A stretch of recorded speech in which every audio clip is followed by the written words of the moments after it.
ये कहानी है 12 साल के एक लड़के की जो अपनी ही स्टेप मदर के साथ रिलेशन बनाना चाहता है। हेलो दोस्तों, आज हम एक्सप्लेन करने वाले हैं 1972 में रिलीज हुई एक रोमांटिक थ्रिलर मूवी जिसका नाम है व्हाट द पीपर शो। मूवी की स्टार्टिंग में हम सारा नाम की एक औरत को देखते हैं जो अपने बाथ टब में नहा रही थी। तभी उसे करंट लगता है और उसकी वहीं पर मौत हो जाती है। यह था इस मूवी का इंट्रो।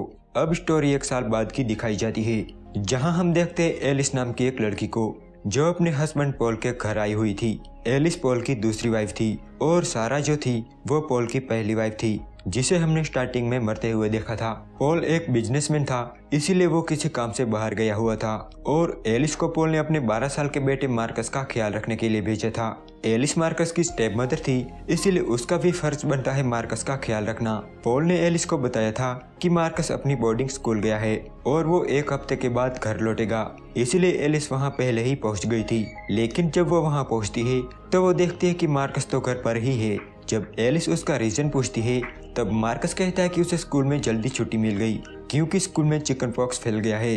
तो एलिस उस पर यकीन कर लेती है, पर उसे ये सब थोड़ा अजीब जरूर लग रहा था। वो हैरान थी क्योंकि मार्कस एज में भले ही छोटा था पर वो ऐसी बातें करता था जैसे वो कोई बच्चा नहीं बड़ा आदमी हो। अगली सुबह एलिस को पॉल का कॉल आता है और पॉल मार्कस से बात करना चाहता था, तो एलिस मार्कस को फोन देनी चाहती है। उस टाइम मार्कस बाथ टब में नहा रहा था। एलिस उसे फोन देती है और वो पॉल से बातें करता है। उसकी बात हो जाने के बाद एलिस पॉल से बातें करने लगती है। जब एलिस पॉल से बातें कर रही थी तब मार्कस एलिस के पास आता है और उसे गंदी तरह से टच करने लगता है। मार्कस का ऐसा बिहेवियर देख के एलिस हैरान हो जाती है, साथ ही उसे गुस्सा भी आता है, पर वो उसे बिना कुछ कहे वहाँ से चली जाती है। जैसे जैसे टाइम बीतता है हमें पता चलता है कि मार्कस का कोई दोस्त नहीं है, साथ ही मार्कस एक बिगड़ा हुआ लड़का होता है।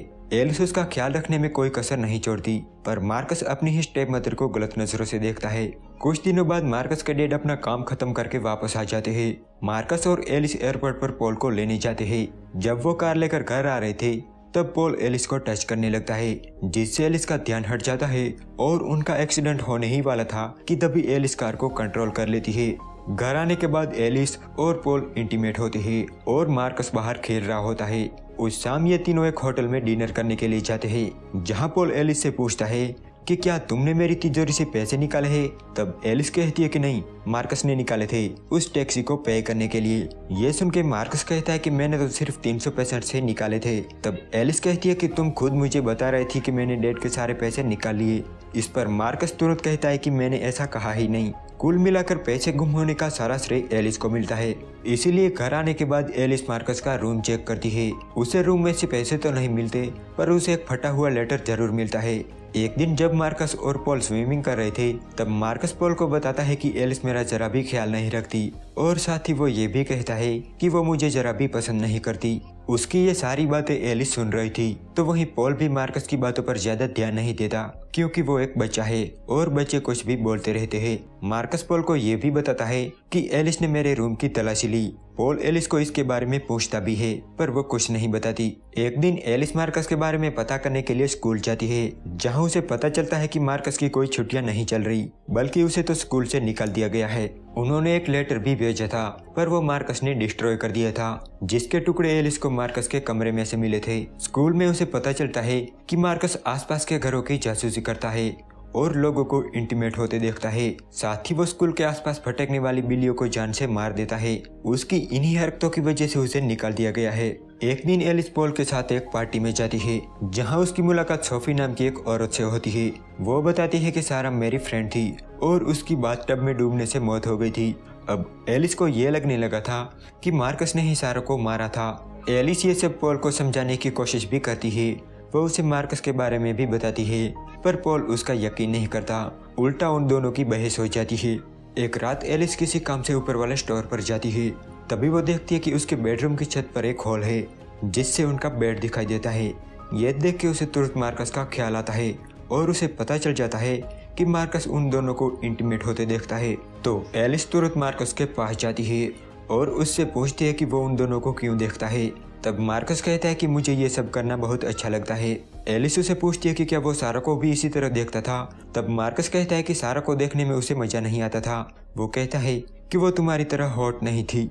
अब यहाँ एलिस मार्कस से पूछती है कि सारा की मौत कैसे हुई। तो मार्कस कहता है कि उसे दिल का दौरा पड़ा था। ये सुन के एलिस कहती है कि तुम झूठ बोल रहे हो, उसकी मौत करंट लगने से हुई थी। एलिस उसे कहती है कि तुम बहुत कुछ जानते हो पर तुम मुझे बता नहीं रहे।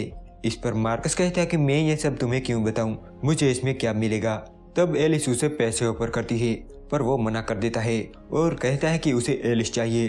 तब एलिस एक एक करके अपने कपड़े उतारने लगती है और मार्कस उसके सवालों के जवाब देने लगता है। वो कहता है कि सारा को एक हार्ट कंडीशन थी जिसके बारे में किसी को पता नहीं था।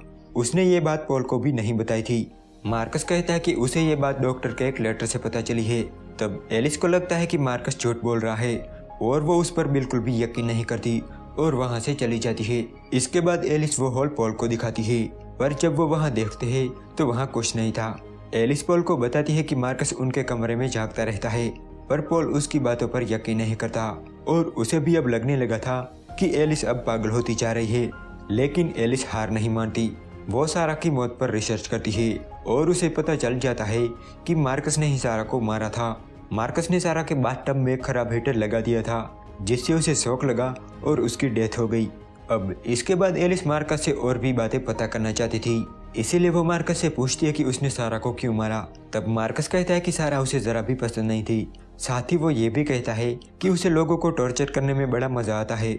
वो एलिस से कहता है कि अब मरने की बारी तुम्हारी है। ये सुन के एलिस मेंटली डिस्टर्ब हो जाती है। अब उसे समझ नहीं आ रहा था कि वो क्या करे क्योंकि कोई भी उसकी बातों पर यकीन नहीं कर रहा था। पॉल को भी अब लगने लगा था कि एलिस पागल हो चुकी है। इसके बाद एलिस की हालत इतनी खराब हो जाती है कि उसे एक मेंटल हॉस्पिटल में रखा जाता है। कुछ महीनों बाद जब एलिस ठीक हो जाती है तब उसे छोड़ दिया जाता है। एक दिन ये तीनों पार्क में घूम रहे थे। पॉल और एलिस बातें कर रहे थे और मार्कस अपने डॉग के साथ खेल रहा था। कुछ देर बाद एलिस और मार्कस मिलते हैं और सारा की मौत पर बातें करने लगते हैं। मार्कस एलिस से कहता है कि अब वो उसको नहीं मारेगा क्योंकि वो अब उसे पसंद करने लगा था।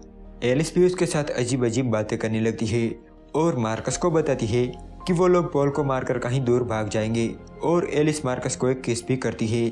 इसके बाद एलिस को रोड पर एक तेजी से आती कार दिखाई देती है। ये देख के एलिस डॉग के टॉय को रोड पर फेंकती है। जब डॉग उस टॉय को रोड पर लेने जाता है तब मार्कस भी उसे बचाने के लिए पीछे भागता है, लेकिन वो कार मार्कस को एक जोरदार टक्कर मारती है और मार्कस की वहीं पर मौत हो जाती है और एलिस बस मार्कस की बॉडी को देखकर मुस्कुराने लगती है। अब वो आजाद थी। उसने जो प्लान बनाया था वो उसमें कामयाब रही और यहाँ ये मूवी एंड हो जाती है।